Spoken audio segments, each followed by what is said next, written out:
গল্প শবে বরাতের রাত। গ্রামে ছোট মসজিদের মাইক থেকে ভেসে আসছিল ধীর কণ্ঠে কোরআন তেলাওয়াত।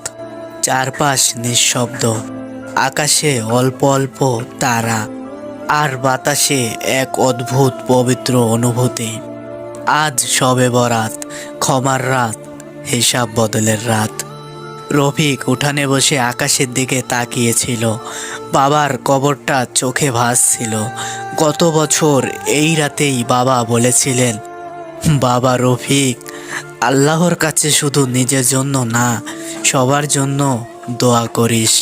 কিন্তু বাবা আজ নেই।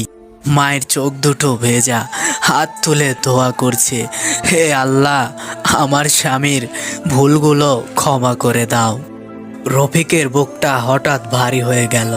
সে নামাজে দাঁড়ালো, সেজদায় গিয়ে আর নিজেকে ধরে রাখতে পারল না। চোখের পানি সেজদার জায়নামাজ ভিজিয়ে দিল।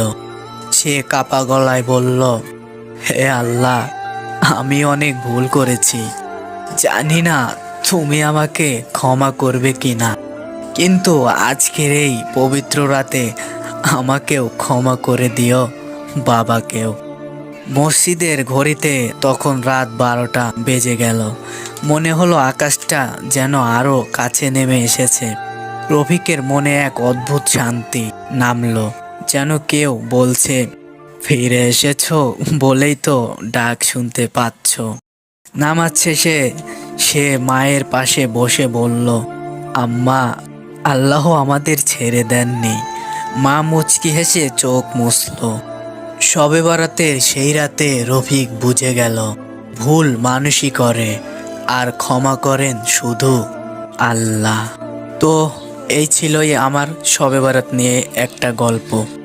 আশা করি আপনাদের ভালো লাগছে। ভালো লাগলে আমার ইউটিউব চ্যানেলটা সাবস্ক্রাইব করে আমার সাথেই থাকবেন। ধন্যবাদ।